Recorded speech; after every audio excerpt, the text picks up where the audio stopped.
my entire thing is I don't even buy into the premise of systemic racism in this country, right? But my entire thing is that if you actually believe that America is a systemically racist country that disproportionately discriminates against black people, shouldn't you support the equal application of the law when it comes to deporting illegal aliens who have invaded our country?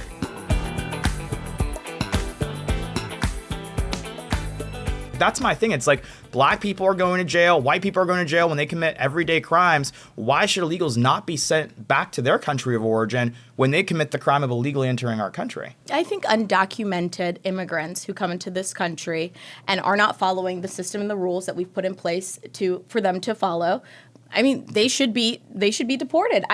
Nobody. It isn't like there weren't deportations that happened under Biden. It isn't like there are deportations that happened under Obama. In fact, a huge criticism of folks on the very far progressive left is that we were too focused on making sure that folks got deported. And it's kind of funny then when you're a centrist in the middle, because it's okay. People on the far left are saying, Obama locked up children. Obama was too focused on deportations. And then people on the right say, well, we're not focused on deportations enough. And so I do think there has to be some kind of middle ground of Democrats saying, yes, we do need comprehensive immigration reform. And that doesn't mean just allowing anybody who comes here. Well, so I have a question, because I just have to question the rebranding of centrist. When you served under the Biden administration, you were Corinne Jean-Pierre's, working on the staff, chief of staff. So how can you brand yourself as a centrist, being so deeply involved in that administration, which was very far left, even to the left of Obama? So I just don't understand. I know Corinne Jean-Pierre is trying to do something similar, in which, she's got this book coming out where she's saying that she doesn't agree with anything and that she's an independent now. And that's very convenient for the moment. But you can't say that you're a centrist having served under this administration, under the Biden administration, which is very far left on a lot of these issues. Well, I think we have to look at where Democrats have gone as a whole, because I think a lot of folks like an AOC or Bernie Sanders would look at that and go, that's not what we view as very far left. I mean, Rashida Tlaib and Ilhan Omar, Rashida Tlaib said that she wasn't even going to visit the White House anymore. So I do think there has been an overall shift of the Democratic Party, and folks like a Joe Biden that worked for Barack Obama, and a lot of the folks that worked for Joe Biden also still worked in the Barack Obama administration.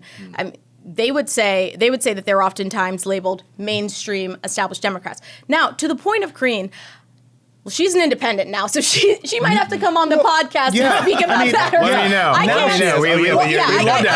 can't speak to that whatsoever. Yeah. I do think that if your job in particular is not just a senior advisor, but as the press secretary, and the press secretary, right, is the mouthpiece of an administration, it is really tough to then go back and say, I don't think we have it right. Look, did Dems lose? Are Dems in the minority in the House, the Senate, and the White? Yes. Yeah. Am I still a Democrat? Yes. I don't think you kind of jump ship when things are rocky waters. I think you just stick through it. So, but I think that goes back to what we talked about in our first episode, though. There were these black faces in the White House, but were there actual people listening to the black people there, right? Kamala Harris was given the portfolio. We were talking about the border, was given the portfolio of immigration.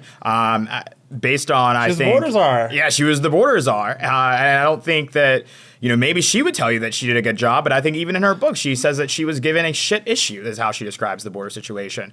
My thing is that... Borders lose-lose for Dems, yeah. Yeah, so I think if you look at Corinne Jean-Pierre, it's like, especially when you look at whether or not the party is going too far left or whatever it is, you bring up Obama, it's like he would probably be treated like a MAGA Republican now based on the things that he said about immigration. And then there are clips of Bill Clinton that are floating around where people are like, there's no way this could be said in the modern day Democrat Party. And my thing is that this is not maybe in the, the green rooms of MSNBC and CNN, they don't really understand that black people really do have, I think, an issue with the 2 tiers of justice thing. I think that's their biggest issue with the illegal immigration problem. It's not even that they just don't like illegals or whatever it may be. I really do feel as if you tell black people America is systemically racist, this and that or whatever, but then you also go and say, but we're going to let the illegals stay even though we acknowledge they broke the law. Black people, I don't think you can... The math isn't mathing there. It's not clicking to me. And it's not. And let me make another point as well, because this is something that I'm seeing now, which I find very fascinating. And I'd be interested to get your take on this. It seems to me that there is so much energy being put into try to make Black Americans care about the illegals that are being deported, to try to make Black Americans speak up and protest against ICE and all of this stuff. And to CJ's point, there are a lot of Black people, and you see the videos all over social media. I know you can attest to it, but literally Google Black people and ICE on TikTok, Twitter, whatever. It's all over the place. And there seems to be a concentrated effort because all of the civil rights movements in this country use Black people to push their stuff. The alphabet soup does it. I think that they really want Black people to be writing and advocating for illegal immigrants right now, and we're just simply not doing it, right? Not even mainstream Democrats are really pushing that hard for them. And so I think that people are rejecting the idea that Black people always have to throw ourselves on the sword for everybody's movement. And we always get stamped over in the movement to other people's rights. I noticed this even with the LGBT. All of a sudden, 15 years ago, the face of LGBT on the left is now Black all the time. Just a bunch of Black people all the time. And then straight Black people are looking at this like, well, what does this have to do with us? And back to the point with illegal immigration, Black people are looking at these illegal immigrants who, by the way, infiltrate lower and working class Black communities, right? They overwhelm our resources. They overwhelm our schools, our programs. I remember in New York City, there was a neighborhood in New York City in which the gym that was being used for after-school activities for a primarily Black school was used to house those illegals. Remember when they were busting all the illegals up to New York? Yeah.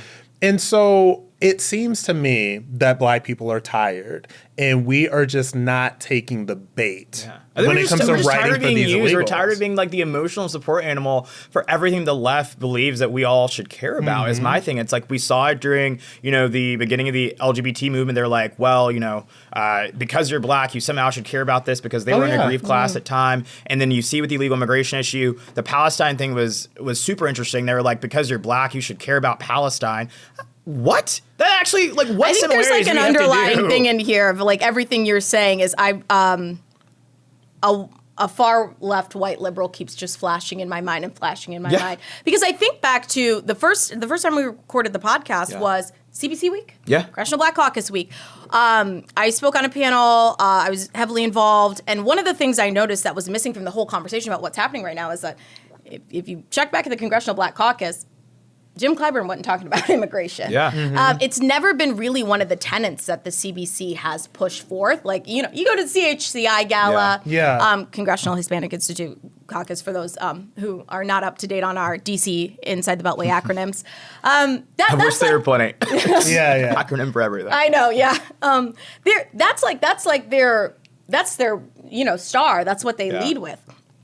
I think it almost does a disservice to those in the Congressional Hispanic Caucus that is the issue they get pigeonholed with, because I think there's just a wide breadth of people within the Hispanic community, and I'm not speaking for them because I am not Hispanic, that care about economic and policy issues. I speak at a lot of West African events. I speak to a lot of African forums, heavily involved in the Nigerian and Ghana diaspora. Shout out Congressman Gabe Amo, who is of Ghanaian descent, that I've highly supported, that I used to work with in the Biden admin. But one of the things we talk about a lot is that when you come with West African immigrant parents, what are their top issues? Education, housing, the economy. They want you to come to the States, get a great education, buy a home, and those tenets. Is that why they disproportionately are beginning to vote Republican or conservative?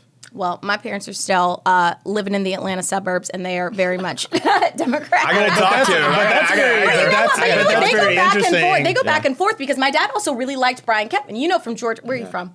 Originally from Ohio. Oh, okay, Ohio. From Georgia. Brian Kemp at the state level, great governor. And so they vote in a way of what matters to them, who matters for their city council, who matters for their school board. The way that I think a lot of folks traditionally used to vote for.